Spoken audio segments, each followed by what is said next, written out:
she messaged me with all good, and she stopped for a few minutes, and now she's typing again. Fuck her. You be the man. Yeah? You just focus on being the man, and it's gonna come to you. That's what it is, man. You're spitting facts already. Oh. What are we doing today, boss? Watching conspiracy theories. We are going to watch conspiracy theories. Who handpicked these? I handpicked these. I know I'm asking that question. So we're going to go back to the beginning of this one. So, probably edit this down a bit for the intro. I need to make sure I start this at the same time. And I need to make sure... You don't have to. 3. I thought that's a screenshot. You don't have to. What's that? The audio can come from there. Nah, but I want the visual as well. Do you know what I mean? Yeah, just screen record it. I am. But I need to start at the same time. Do you know what I mean? Because otherwise I've got to sync it. Right, so today we're going to be watching conspiracy theories. So we're basically just going to be sat here reacting to them and giving our thoughts on them. Suki's mildly distracted by... What are you distracted by, Suki? Nyash. Nyash. Which he shouldn't be, because he should be focused on his mission. And conspiracy theories. My mission is have as many kids as possible and prolong my dynasty. Okay, let's get started. My legacy. Are you ready? Are you ready? Let me just prepare for this. Okay. Oh, no, go. I don't even have to say anything, just message it. No, I won't. Oh, fuck. How do I know this won't happen to me though? Boom. Let her qualify. Shall we just do the hospitality one as well? Actually, Hospitality? she can wait a little bit. Define hospitality. Oh yeah. Yeah, we might as well do it. Let's do it. What do we do here? Do not What did she say? Define hospitality. I can't say that. Okay. Take your top off. Take your top off. Take your top off. Fuck. Define hospitality. Get your tits out, lass! Come on. Can I put that in a voice note? What? In a voice note? No, you cannot. Reply to this, then do the video, bro. Come on. Okay. Define hospitality. A warm, welcoming hug. No. Warm, welcoming energy and... Good night kiss. No, you're probably speaking about good a night. warm, welcoming energy and a kiss on the end of my cock. Warm, welcoming energy and... a place for me to relax and unwind. I don't know. What do you mean that place? You know about going to a house? Yes. And an occasion. And on occasion. And that. An occasion. Instead of a place. And a chance.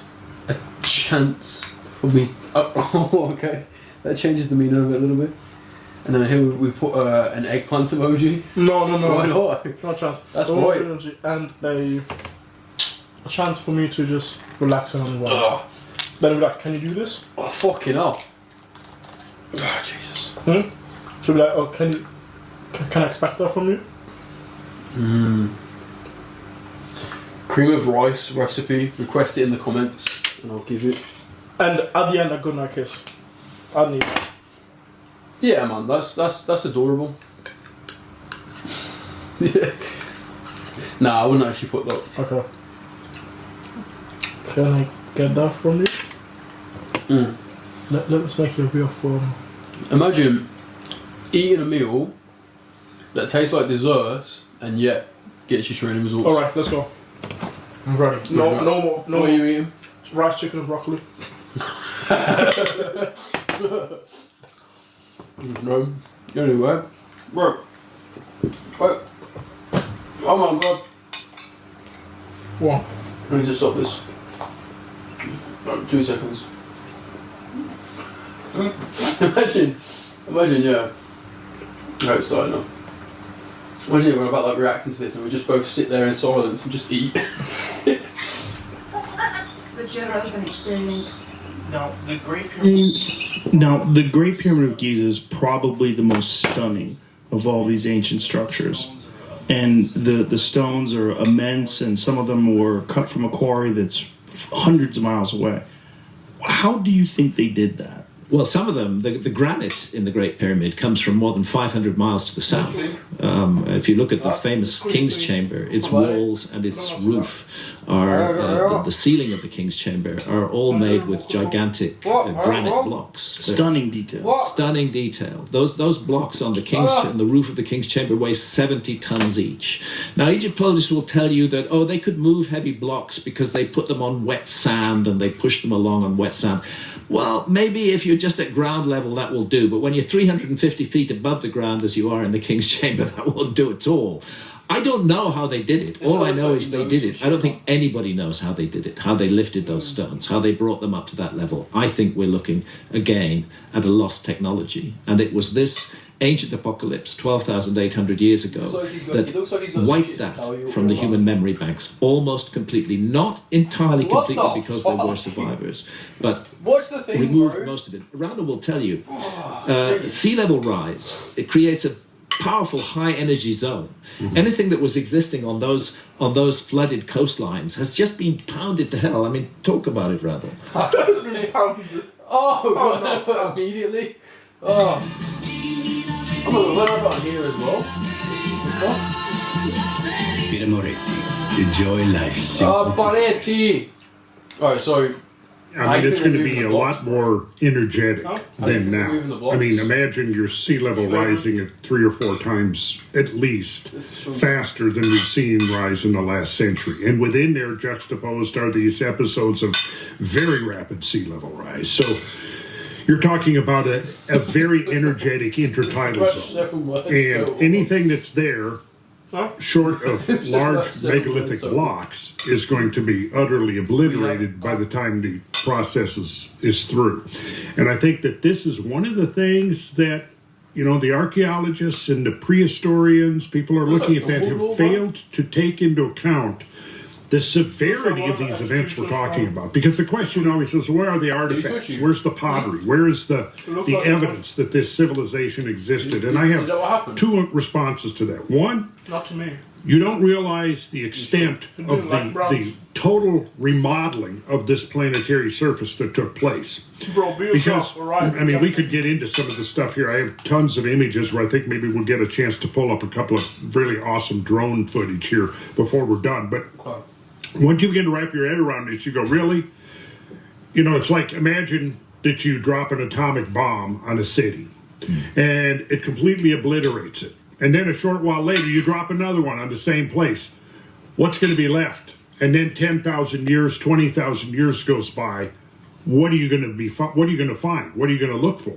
It's going to be just rubble that gets reincorporated just into the geological stratum, and it's going to be very difficult to differentiate, for example, from what's called a conglomeratic rock, which is basically we have just a huge jumble of broken rock cemented together. Right? Now, within there could be all kinds of stuff that's not even recognized as being artificial in the sense that humans had anything to do with it. The other thing is when we talk about these ancient technologies, if we're only looking for a mere reflection of ourselves, we could overlook it completely, because I think there's evidence that exists now. I mean, some modern researchers whose work has been buried or suppressed, I think we're getting very close to rediscovering some of the things that our ancient ancestors were up to. And maybe this would be worth a whole show in itself. We could dive into this, and I don't want to get into that today. But what kind of technologies are you talking about? It's not who built it, it's how did they build it. Well, I shouldn't really get into that. Get into it, Randall. We gotta get into it. Right? Okay, well, we've opened the door. Pause there. Okay. Right. Well, is the remote. Okay. Pause this shit. The passing. It's important, because history is important. Yeah, would you agree? We know history up to a certain point. It depends. Okay, so there's a pre-written. Yeah, with what the history books say a certain thing. Yeah. Now, not Siri. Why is Siri getting involved? Fucking bitch. No. If history was different to what has been written down, there's like lost technology, yeah. Because they, as far as the history books tell us, they weren't very technologically advanced. And the pyramids are these fantastic structures, heavy blocks, super high up in the air. How were they doing that? How are they doing that? Because if the technology has been lost, is that not something worth investigating? Is it what technology do they have? Could that technology be beneficial or useful today? You know? How? Well, because I mean we struggle to build pyramids today. Yeah. It would take a long time. Cranes and shit. You know what I mean? I don't want to build no pyramids. You don't want to, but somebody might want to. Why? I'm pressing play again. Cable. The passing. A sacred moment. Well, there are people out there now No. who have been working You on must be careful to share the porn trying to photo. rediscover that. And again, I don't want to digress too much into this now because I would really rather be able to give a whole treatment of it. That might kind of derail us a little bit from this. But there are people who've been working on these things for decades now, basically in secret. And I've had the privilege of talking to some of these people over the last 6 or 7 years. And right now, as we're speaking, there's a group of people who are basically going to open source a whole lot of stuff in the next 3 months, so it can never get suppressed again. And that's why I'd like to come back and talk in more Well, I'd detail. love to have you come back and talk about it, but we got to talk about it a little bit now. Why? That's what you're gonna know. Okay, well, there's a laboratory right now in the Maldives that's been building prototypes using these technological principles, which are based on implosion rather than explosion. And the inspiration for this... Tesla's ideas are part of it, I think you mentioned. Tesla's ideas are very much a part of it. Yes, Tesla's ideas are very much a part of it. So is, I don't know if you ever, Victor Schauberger, who did the work with water and discovered, look at, Jamie, could you look up Victor? Oh, I have the, I have the cable now. Hold on, Jamie. Take it back, let me find a video. Well, no, let me pull something up here and... I think the key thing is we're looking at technologies that are not the same as ours. Yes, And that's partly why archaeologists can't see them, because they're looking for us in the past, and they're not open to the possibility that there are whole other kinds of technology that could be used. Right. I always go back to the ancient Egyptian traditions that speak of priests chanting as these huge blocks were lifted into the air. Were they using some kind of sound effect, some kind of use of sound that was able to manipulate? What do you say? Priests chanting blocks up into the air. Okay, I don't want to listen to anything this guy says anymore. I don't believe him. I was on it until he's on about using sound to lift blocks. No, I didn't say that. That's what... Rewind the tape. I think the key thing is we're looking at technology. Bro, play it, press play. It's not the same as ours. Yes, And that's partly why archaeologists can't see them, because they're looking for us in the past, and they're not open to the possibility that there are whole other kinds of technology that could be used. Right. I always go back to the ancient Egyptian traditions that speak of priests chanting as these huge blocks were lifted into the air. Were they using some... What's going on there? No. So basically, they were lifting the blocks, and as the blocks were getting lifted by other people or machines, the priests were chanting. No, play a little bit more, because I swear... Play a little more. Is it, what minute is he on there? 6:32. I always go back to the ancient Egyptian traditions that speak of priests Okay, go. as these Okay, got it. Go on. lifted into the air. Were they using some kind of sound effect, some kind of use of sound that was able to manipulate matter? We know that sound can manipulate To be matter, as a fair, matter of to be fact, but fair, they're lifting these if blocks, there's and like a- again and again it appears if in I ancient, scream ancient hard, the Egyptian mic is gonna traditions. move a little bit. The notion that we could lift huge blocks with sound seems absurd to archaeologists. That's true, but remember the size of the blocks? These are heavy things. Maybe there's loads of priests. Okay, there might be loads of Because priests. you know, there was this, not study, but there was this thing where they're playing football, the team scored, the fans screamed so like loudly, there was a little earthquake. That makes sense. Yeah, makes sense. It is true, right? But if we, I'm thinking this with a physics brain, yeah, because I was a physics guy.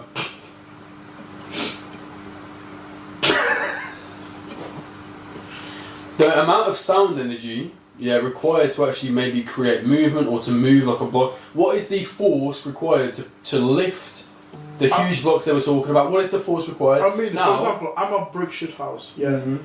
If you want me to move, just open your mouth because I don't like being next to you, right? You just open your mouth. That happens, yeah. So it needs a lot of little less energy. Yeah, but you are conscious. You can move yourself. A block is inanimate. So therefore, how do you know? So you're telling me the pyramid is made out of conscious blocks? How do you know? Plants are conscious. Yeah. But it's not a brick. How do you know? My point being, the energy required to move a block that's as heavy as it is to basically produce the sound energy of that, right? That's a lot. That's a strong sound energy. So basically, they're talking shit. So we just watch the next one. No. Press play. In the traditions of the Egyptologists, and what Randall's talking about now is people who are working on a whole alternative path of technology, and maybe that's a rediscovery of the kind of technologies that we used by a lost civilization. I think that's what's important about what you're saying, is that we have this very limited idea of technology based on what we've experienced. Yeah. But if you had anatomically similar human beings that lived for thousands and thousands of years. Stuff just keeps on getting older. If you think about the amount of progress that we've achieved as modern humans just in the last few hundred years, if you go back 400 years to now, it's a stunning amount of achievement. Absolutely stunning. And if you have a completely different path of technology, one that's not utilizing internal combustion engines and cranes and the like that we experience leverage, today. Mechanical advantage, everything that our tech is based around. Something that's insanely advanced, tens of thousands of years of a different path. Yeah. And that may be what we're looking at. And that may begin to explain these otherwise inexplicable monuments that have survived. Jamie, do I need... There we go. How did they do? This is the work of Nikola Tesla. Shut the fuck up. And he was... Again, this is way too much for us to get into today. That's why we need to devote a whole section to talking about this. Check his eyes right but now. this is... this was the inspiration. You know, his work was suppressed. A lot of his patents were taken, sealed up by the U.S. government for whatever reason. I don't know. But this is some of the stuff that's now being developed using his ideas, plus some of the others. This is the man I've been talking to for the last 7 years. Malcolm Bendall? Yes. So we're just talking about tabs. Again, I don't want to get into it today, but here's an example of what they're doing. This is a generator that has no moving parts. It's all based on geometry. It's like a fun version of pure geometry. And here's the basic idea, as I think I understand it at this point.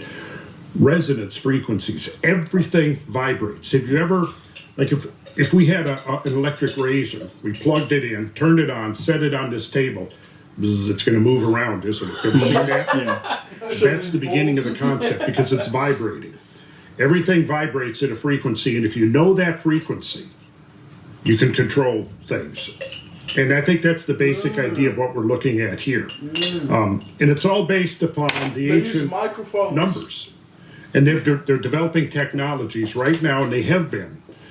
I was recently contacted and given the go-ahead that I could talk. I've been sitting on this for 7 years without talking about it because they asked me not to talk about it until they had their patents in place and their licensing. That's all happened since last summer.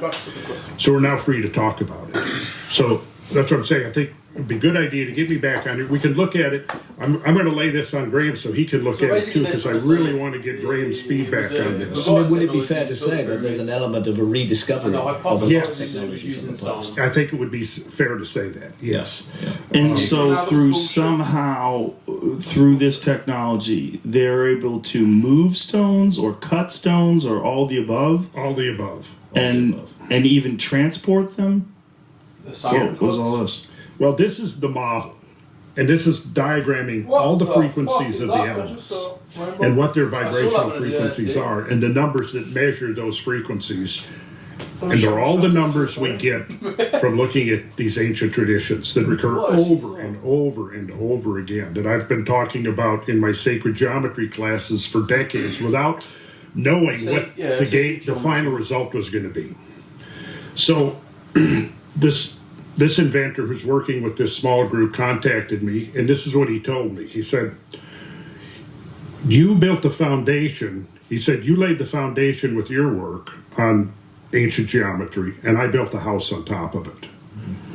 That's what he said. So for 7 years, he's been supplying me with all the information. I have copies of all the patents. I have videos of the testing of the prototypes. And Mazda, the car manufacturer in Japan, is getting ready to do a $25 million testing of some of these prototypes that they believe they can retrofit internal combustion engines with. And there's over 100, they've developed over 100 patents on some of this stuff. And it's amazing. And what would be the fuel? Betway Vegas, follow me. We've got all your favourite casino games to choose from, including weekly new exclusives. Hands up who likes fishing. To join the fun, download the Betway app today. What is it, bro? Well, plasmoids. Plasmoids, as it says here, are donut or toroidal-shaped clusters of net protons or net electrons that once captured and placed into a toroidal orbit are capable of absorbing, storing, and releasing enormous amounts of energy within their self-generated and structured electromagnetic containment field. Plasmoids, in effect, function as an atomic battery that can be self-charging due to its ability to convert matter to available clean energy. So it's a lot to get into, and I think it would take us kind of off what we're here to talk about. But today, at least what's promising is that there is some, at least, research or understanding. And it's actually quite mature at this point. And in order to avoid the kinds of fate that befell Tesla and Wright, Robert Oppenheimer, Victor Schauberger, and so many others that were working in these fields, all kind of converging on this same insight. It's been conducted in secret. The laboratory has been, that they've been developing this is in the Maldives, so that it's been Why does he keep saying Maldives? immune from government interference. And now I think it's about ready to go to the next. And what is the motivation of the suppressing of this information? I think in case of Tesla, wasn't it military, the fear of military applications? I also think that, you know, there are huge corporations that have very large investments in a particular path of technology, which is ours. Right. And for somebody to come up with a whole new path of technology, it's very threatening to them. And much better from their point of view to suppress it, or if they can't suppress it, to kind of buy it and hide it, and keep things on the track that they're on now. I would say that's the motive. And maybe for people that are curious about this and maybe even skeptical, consider the massive change that nuclear power provided us. Whereas before the 1940s, this was unheard of. This even the concept of it. And all of a sudden, now we have nuclear power, nuclear weapons, the most profound power known to man currently. So there is that theory. We're almost finished this one, guys, so we'll move on in a moment.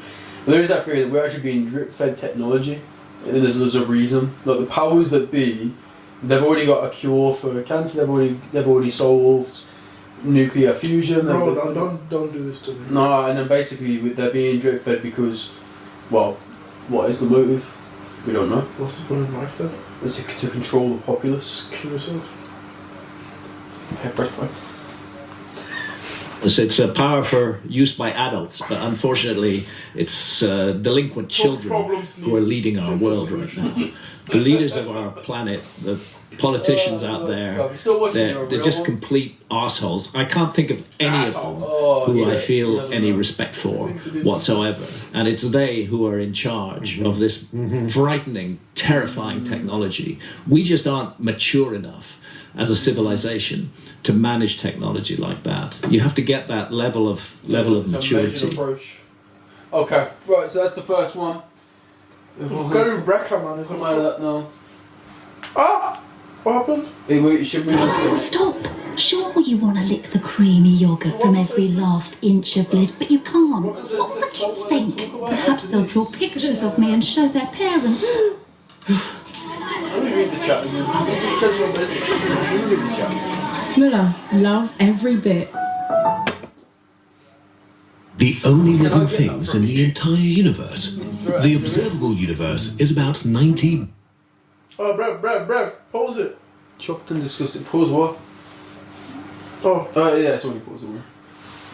The only. We need to summarise the previous one first. let me just reply this. She wants it. I don't have enough evidence. You're gonna have to prove it. Oh my god! This is what he does!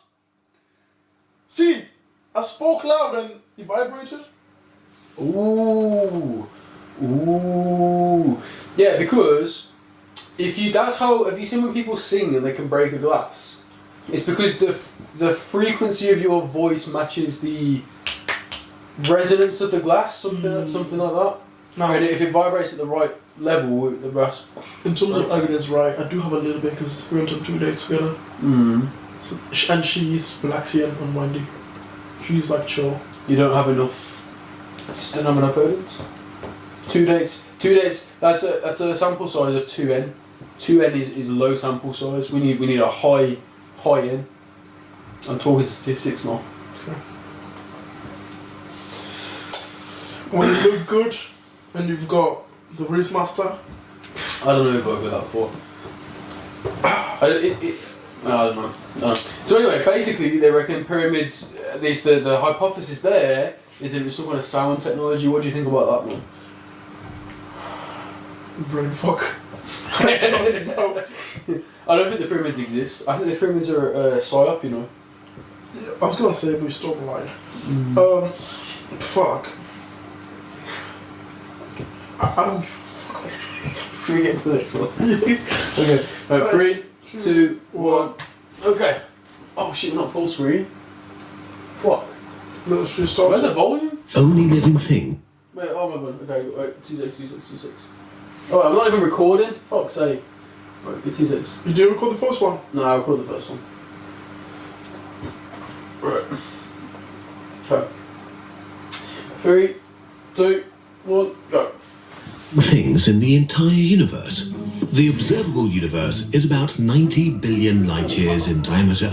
There are at least 100 billion galaxies, each with 100 to 1,000 billion stars. Recently, we've learned that planets are very common too. And there are probably trillions and trillions of habitable planets in the universe, which means there should be lots of opportunity for life to develop and exist, right? But where is it? Surely. You know the dinosaurs? They Yes. didn't go extinct, they went to another planet. Or the actual dinosaurs were not on Earth, were on another planet. Oh, elaborate that for me. You talk about that. So you know how we've been drip-fed technology? Yes. Well, that's a theory. We don't We're know. getting drip-fed information about dinosaurs. They're telling us they were on planet Earth, but they were not. Dinosaurs weren't on planet Earth. Okay, that's mad. Or maybe they said they went extinct, but come on. They just move them? Now they move them. Maybe they just developed on another planet. UFOs and that. They just developed on another UFO, UFOs. The thing is, how many times has a meteorite hit the planet? That one time they went extinct. I mean, meteorites hit the planet all the time, but big ones. How many times, bro? We don't see the news. But that's what I'm saying though. Every now and then. You've just said every now and then there has to be a big one. You've just said nothing. No, Every now and then there has to be a big one. Bro talks about aliens. No, sorry. Fuck. Honestly, bro talks about dinosaurs developing on another planet, getting moved to another planet, and then just starts talking about meteorites. I don't see how any of these. Dinosaurs could fly, bruv. Some of them could, yeah. Look, they can't escape the atmosphere though. What's the proof? You don't have enough evidence. You have to prove it. Are you an idiot? How is it? Oh fuck! I wonder how much we just missed. Sure. I hope not a lot. Anyway, ready? Just press play. 3, 2, 1. Being with spaceships, let's take a step back.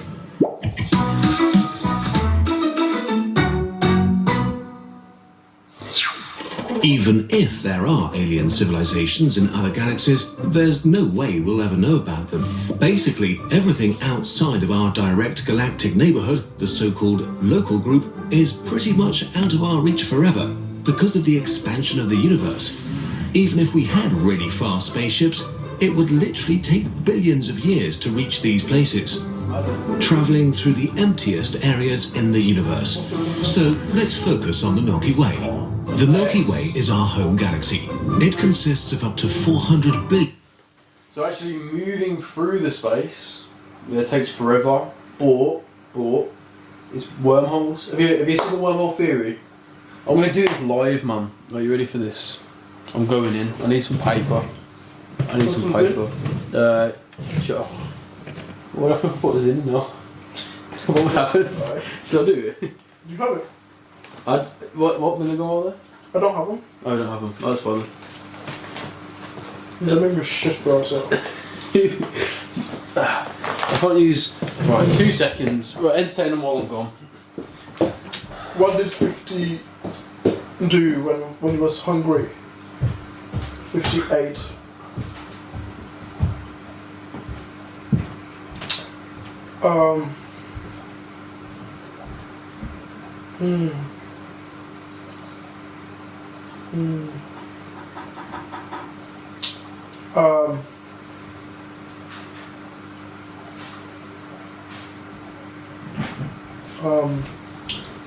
I should, fuck. Why does... Oh no, thanks. Okay. So, wormhole theory, yeah? So. You know, can I say that word? Whoa, can I say that? Worm. Yeah, can I say that? Worm. Wormhole theory. So you got the dimensions in it, yeah? So you got like length, one direction. This would be 2 dimensions. Yeah. This has length and width, yeah? This 3 dimensions has height, yeah? You got 4D, you've got roundness as well. 4D delts. Let's imagine, therefore, if we could, hypothetically, right, we could show 3D space but on a 2D plane, yeah? So you know how like, you might show something 3D on a 2D plane, if that makes sense. So like, I could draw something that looks 3D on here, but it's actually still like. So imagine that we're basically basically transplanting 3-dimensional space onto this, yeah. So on a 2D space. So let's say currently we are here, yeah, and over here, I don't know. Let's make it a triangle. So this is us, and this is a far away galaxy, yeah. Not like us. Not like us. Kendrick with more. Okay. So this is us, and that's far away galaxy. They probably can't see that, but fucking fuck me. So we know the distance between these 2 things, yeah. Let's say is a few miles. 3 miles. A few miles. A few miles. Let's say it's something like a fucking 100 light years. Do you know what a light year is? Yeah. Do you? No, you don't. Lie to me. What is a light year? Like basically, you know the sun, right? The sun rays. Yeah. They take 8 minutes to get to the planet. Okay. Yeah. Something along those So it's the lines. distance. So a light year is the distance it takes light to travel a full like a year, basically. It's the distance light goes in a year. So the theory is, yeah. Again, this is 3-dimensional space, just on a 2D plane. If you want to create like a wormhole, yeah, what you're going to need to do is to get from like. So obviously, it would normally take what 100 light years or 100 years if you're traveling at the speed of light. Yeah. What we need to do is figure out a way to fold that space time so that these 2 points here, fuck, They're upon each other. They basically become the same place. Yeah. So obviously we want to start here and get to here. If we can fold it, they become the same place. Yeah. How'd you fold it? That's the big question. That's how you create a wormhole. We don't know. 3, 2. Wait. 3, 2, 1, go. That's a lot of stars. Counting one per second, it would take you 100 lifetimes to count them all. There are about 20 billion sun-like stars in the Milky Way, and estimates suggest that a fifth of them have... Now, they're like, yeah, we don't know, like, it's gonna take us ages to get there.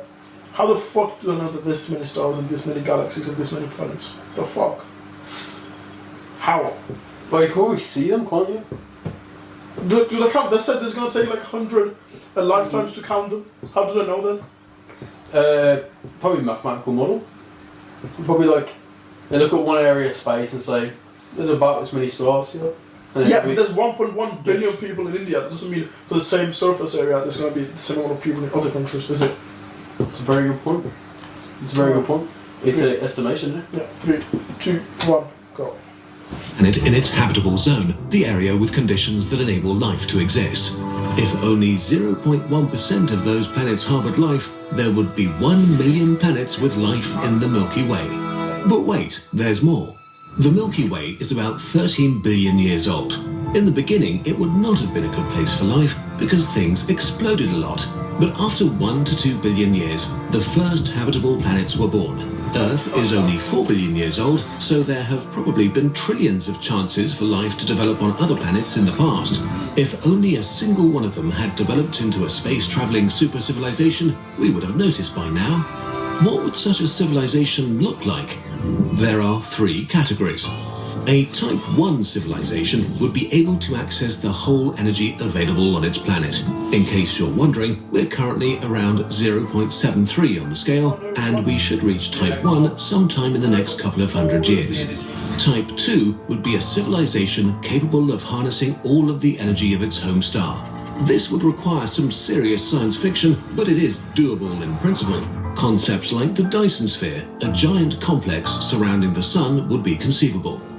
Type 3 is a civilization that basically controls its whole galaxy and its energy. An alien race this advanced would probably be godlike to us. But why should we be able to see such an alien civilization in the first place? If we were to build generation spaceships that could sustain a population for around 1,000 years, we could colonize the whole galaxy in 2 million years. Sounds like a long time, but remember, the Milky Way is huge. So if it takes a couple of million years to colonize the entire galaxy, and there are possibly millions, if not billions of planets that sustain life in the Milky Way, and these other life forms have had considerably more time than we've had, then where are all the aliens? This is the Fermi paradox.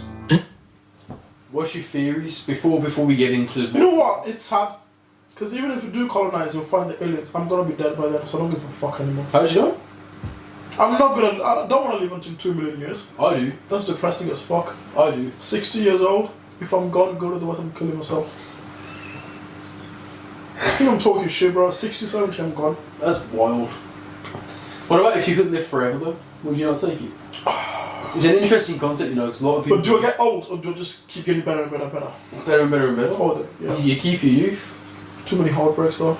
I can handle it, can my heart handle it? Like, if I can get better, the brown bodies can get better as well. Long day, long life. I've always said I wanted to live forever. Yeah, because think about how many potential versions of you there is, and you're only going to get to meet one of them. What do you mean? You're going to meet one of them. So you're living this one life that you get, yeah. Yeah. So all these decisions that you make, you're meeting that end version of you. There's a version of you that became a rock star. There's a version of you that became a surgeon. Where's the... Go. Put the... Oh, I can't be us. No, you have to. Can't be us. You have to. It's long. Next time. Well, I'm putting it on then. No. Relax. Just next episode. Yeah, relax. Right, ready? 3, 2... Actually, hold on. We didn't... What do you think? What's the theory? Where are the aliens? I don't know, man. I can't answer because I've watched this stuff before. I watched this one specifically. Area 51? Yes, yeah, you think they're in Area 51? Could be. So you're saying it's like a big cover up, basically? Yeah. That we know they exist, we know where they are. Yeah. We just covered it up. So, if that's the case, why isn't a member of the public with a fucking, what's it called? A fucking telescope? Why haven't they seen any evidence? Because they have and they've been silenced. Well, They've been shut banned. They're going to shadow ban man for posting pornography on Instagram. Yeah, pornography doesn't get shadow banned, but these things do. Yeah, makes you think. It's enough to make you think. She wants more. She's giving plenty of evidence. Get this out of the way. Okay. And then we can assess that. 3, 2, 1, go. There's an answer to it. But we do have some ideas. Let's talk about filters. A filter in this context represents a barrier that is really hard for life to overcome. They come in various degrees of scary. 1, there are great filters and we have passed them. Maybe it is way harder for complex life to develop than we think. The process allowing life to begin hasn't yet been completely figured out, and the conditions required may be really complicated. Maybe in the past, the universe was way more hostile, and only recently have things cooled down to make complex life possible.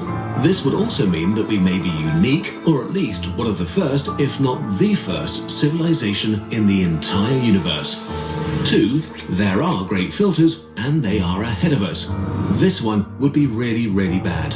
Maybe life on our level exists everywhere in the universe, but it gets destroyed when it reaches a certain point, a point that lies ahead of us. For example, awesome future technology exists, but when activated, it destroys the planet. The last words of every advanced civilization would be, "This new device will solve all of our problems once I push this button." If this is true, then we are closer to the end than the beginning of human existence. Or that could be AI, you know. That could be AI, you know. Yeah, thought about that. It becomes conscious and it's like, right, time to, because, right, it could be argued. If you know, this is Larry Page. Mm-hmm. You know who he is? No. This guy was basically is Elon's, no nemesis, but almost. Elon wanted to make sure that AI doesn't get too intelligent, so it doesn't conquer the planet, but Larry Page doesn't give a fuck about that. So it's like if you gave it the free, and also it could be argued that humans are self-destructive. We've got a lot of vices and negatives in it, but if an AI was there, but then would the AI just create robots? Because then the robots themselves would be the civilization. Because then we'd still see This is why you end your life about 67 years of age. You're just angry because the old people are Asda, man. Or wherever you just shop at Tesco's. Alright, 3, 2, 1. ancient Type 3 civilization that monitors the universe, and once a civilization is advanced enough, it gets eliminated in an instant. Maybe there is something out there that it would be better not to discover. There is no way for us to know. One final thought, maybe we're alone. Right now, we have no evidence that there's any life besides us. Nothing. The universe appears to be empty and dead. No one sending us messages, no one answering our calls. We may be completely alone, trapped on a tiny moist mud ball in an eternal universe. Does that thought scare you? If it does, you're having the correct emotional reaction. If we let life on this planet die, perhaps there will be no life left in the universe. Life will be gone, maybe forever. If this is the case, we just have to venture to the stars and become the first Type 3 civilization to keep the delicate flame of life existing and to spread it until the universe breathes its final breath and vanishes into oblivion. The universe is too beautiful not to be experienced by someone. This video was made possible by your support. It takes at least... So what do you think? You think there's something out there? I think there's got. I think that that's the thing. That's obviously what that's why this is a paradox, because you look at the numbers of the amount of planets, the amount of stars, the amount of the probabilities, the statistics of the whole thing. Unless, like they said, maybe there's something that we're missing in the actual creation of life. Maybe And that's maybe against the whole religion thing. You could open that Pandora's box. But the only reason we're the only ones is because we're the only ones that were made. Because they don't know what that missing link is between. What if dinosaurs have their own religion? We don't know about it. Yeah. Because they do communicate. Mm-hmm. Just don't understand it. The thing is, how do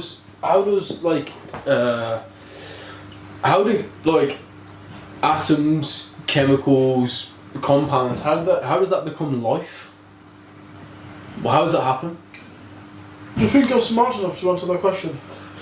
No. Thanks. We'll move on to the last one. Last video. I'm gonna pull in. Right, let's move on to the last one.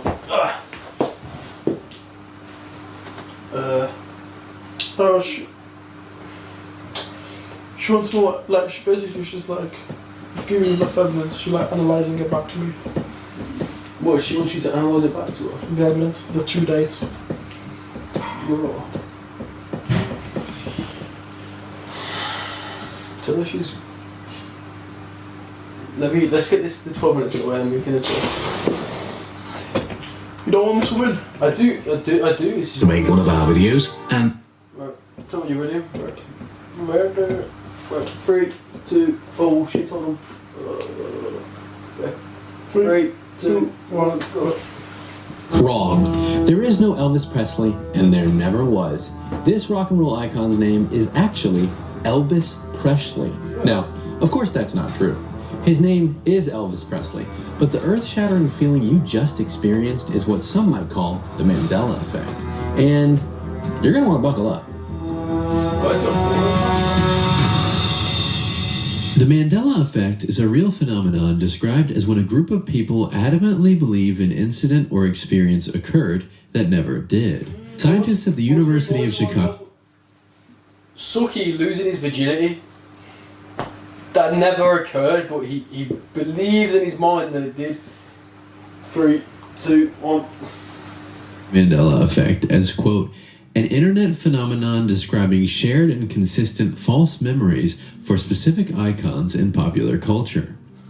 They found that it is both empirically observable as well as, so far, having no clear explanation. The term was created by a self-proclaimed paranormal consultant, Fiona Broom, in 2009 after she discovered she was one of many people who wrongly remembered Nelson Mandela dying in prison in the 1980s, while the South African civil rights leader lived on until 2013. In one of the most popular instances of the Mandela Effect, people adamantly claim that there's a 1990s movie about a genie called Shazam, starring actor and comedian Sinbad. The obvious explanation would be that those who remember this are simply confusing this with the 1996 film Kazam about a genie starring Shaquille O'Neal, and conflating it with one of the several Sinbad movies from the same time. In a smaller instance, take a look at this image of the Pokemon character Pikachu. Many fans of Pokemon remember the character as having a yellow tail with a black tip. However, Pikachu's tail has never had a black tip. The Mandela Effect has also shown up in instances regarding how people remember movie lines. For example, one of the most widely quoted movie lines in the Star Wars franchise is spoken by Darth Vader in Star Wars Episode 5, The Empire Strikes Back. Many people remember the line as, "Luke, I am your father." However, the words spoken are actually, "No, I am your father." Similarly, in 1937, Disney released Snow White and the Seven Dwarfs, and although many people still quote the line, "Mirror, mirror on the wall, who's the fairest of them all?" this is not actually spoken in the film. The actual line begins with, "Magic mirror on the wall."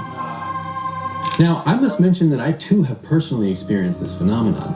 Like many others on the internet, I grew up with a popular children's book series that I thought was the Berenstain Bears, only to find out that it is now, and always was, the Berenstain Bears. But how could this be? Some believe the Mandela Effect may be due to the many worlds, or the multiverse theory of quantum mechanics. In this theory, people like Broom are not misremembering, but instead, their reality got crossed with another. Though it's now popular in the Marvel Cinematic Universe, the many worlds interpretation theory was developed in the mid-20th century and basically states there are many worlds which exist parallel to our own in space and time. The theory was originally developed by Erwin Schrödinger as a...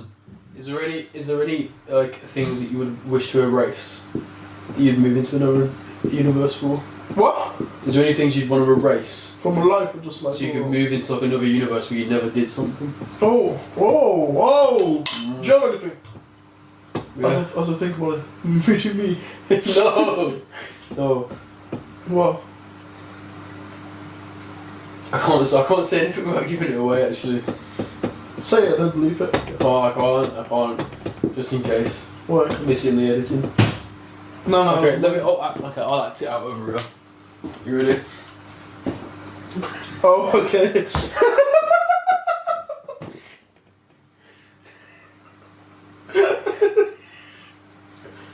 Okay. Ooh, okay, what? Fuck. Something that I wish I didn't do. Yeah, technically, I mean, do yours first, but I'm gonna give it like a genuine answer.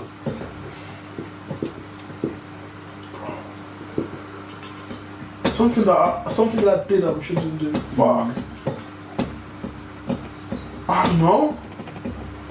I don't have big regrets. It doesn't have to be. Because that's gonna be my next answer. Is I wouldn't change anything. That's what I'm saying. Because I'm glad on the path that I'm on. That thing that I did, you're glad for it. Yeah. Well, life only got better since doing it. Yeah. So maybe I need something like that. I think you do. 3, 2, 1. Phenomenon in quantum physics and purports that there are no alternative outcomes to events. All outcomes happen simultaneously. In 1955, Hugh Everett, a then PhD student, introduced the idea of the universe, quote, splitting into alternate versions of itself when faced with a quantum choice. It's like this happens or this happens. Everything splits. Both things happen. Toblerone truffles, velvety diamond-shaped chocolate with a crunchy nougat filling.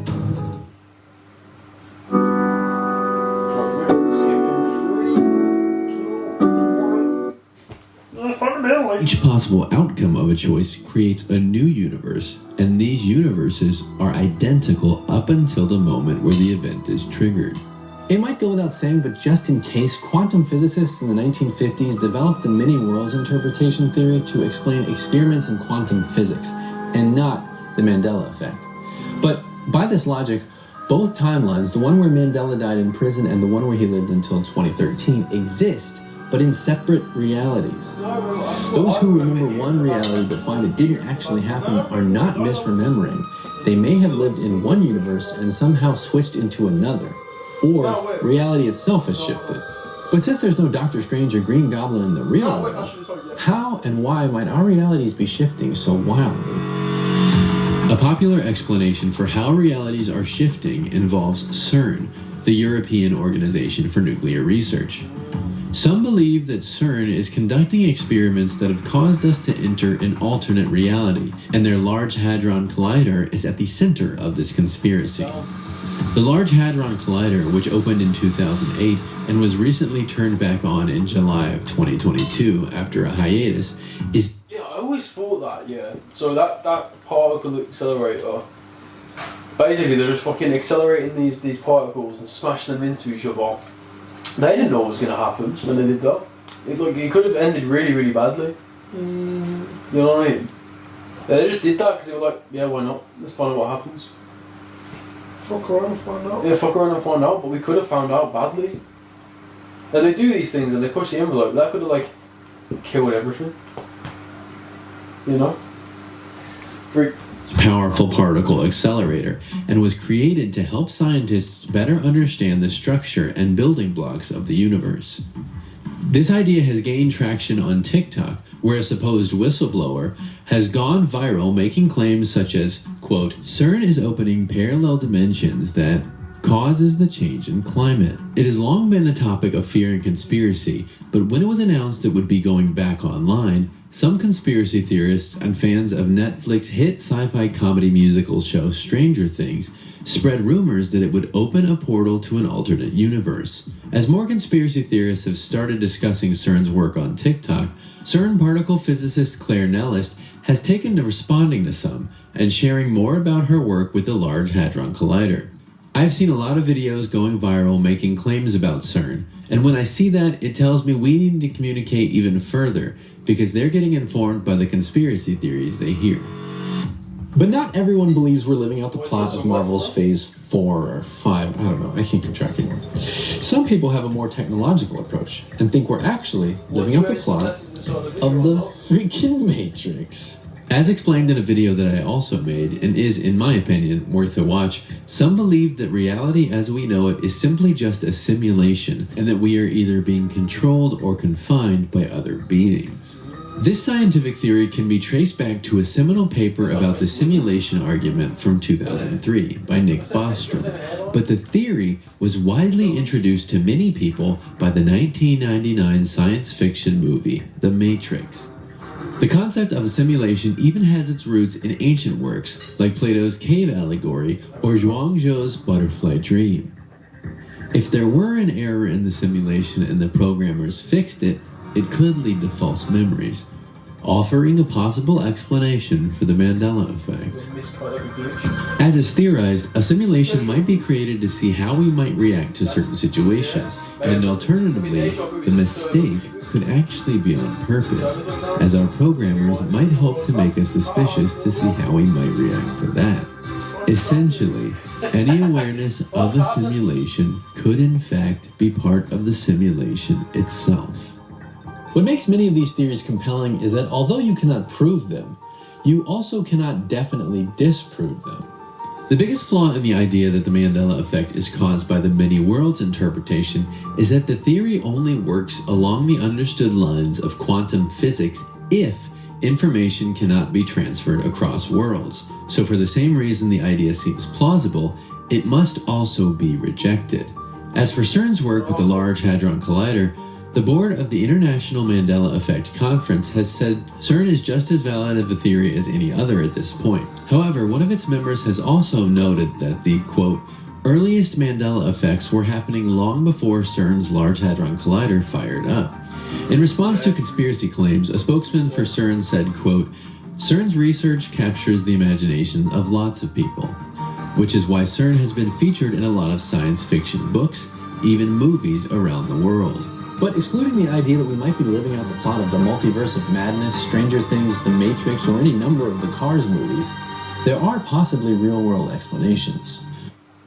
It's gonna be the brain, surely? Oh my god, I'm back again. I didn't know it was a glitch. To a 2020 study in the Journal of Psychological Science, 76% of adults made at least one detectable error when asked to recall information. Even though most test subjects scored very high, Hello? नहीं बज रही. Yeah. All right.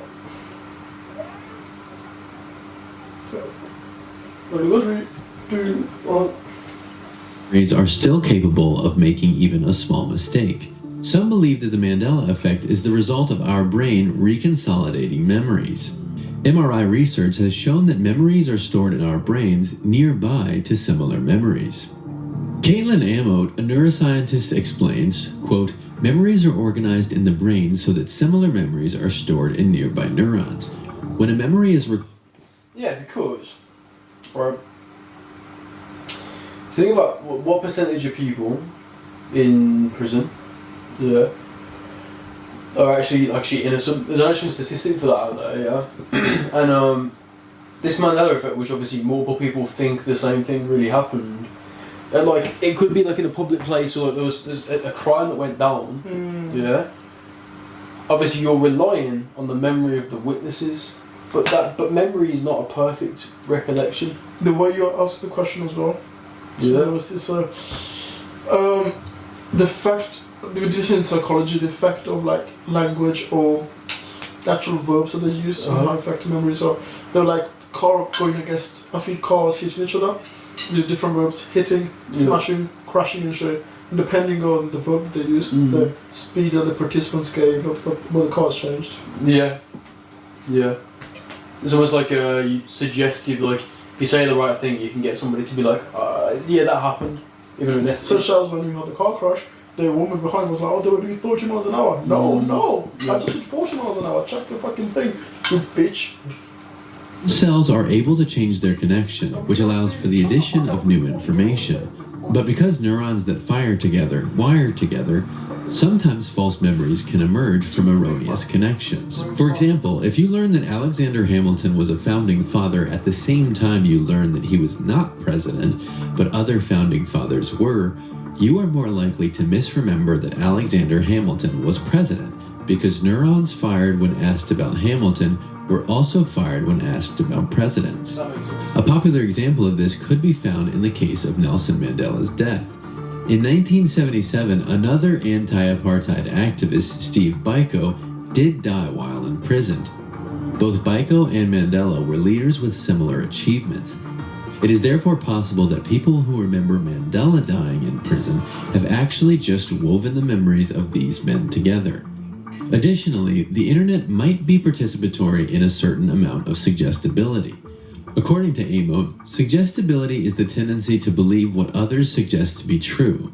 This is why lawyers are prohibited from asking witnesses leading questions that suggest a specific answer. There is also research to prove that when false information is given to us by someone else, it can actually weaken the fidelity of an existing memory. So if someone was to suggest that you had read the Berenstain Bears, your brain might create a memory of you doing so. Like, before the internet, I doubt everyone individually decided that their least favorite word was moist. Perhaps prior to Reddit, people might have met stinky or rat trap with similar disdain. And I'm sure if given enough time, you might also be able to come up with an instance or two where large groups on the internet have fervently formed communities around, to put it nicely, wrong information. Another theory might also be that people just can't admit when they are wrong. According to scientists, many people tend to believe their own memories over someone else's. This could be due to ego protection or cognitive dissonance, the state of knowing conflicting information but still resisting a change in opinion or behavior. Whatever the reason, this one's a real head-scratcher. It also seems that each instance of these false memories could have their own case-specific explanation. What we do know for certain is that at this moment, all we have is the here and now. So, be nice to yourself and everyone around you, and maybe nobody will misremember you as being anything but.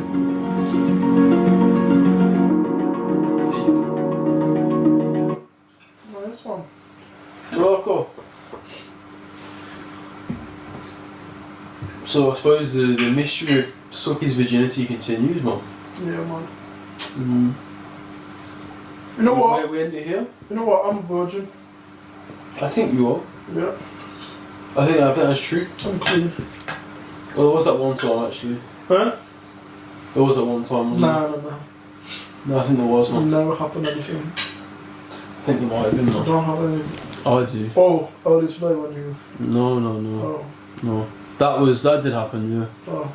That was after the fact. I've got something actually. No, bruv. What? Why? No. What? Bruv. No. Hold on. What? You're gonna find out in a minute. No. I'll show you, and then you can say if you want it in or not. Okay. Go. Morocco. Is he? Why? What? Wait. Give me a hint. Wait. Give me a hint. Give me a hint. Was this one time? Oh, fuck's sake. Sorry. So, on that note, any closing statements? I'm still a virgin. We are go.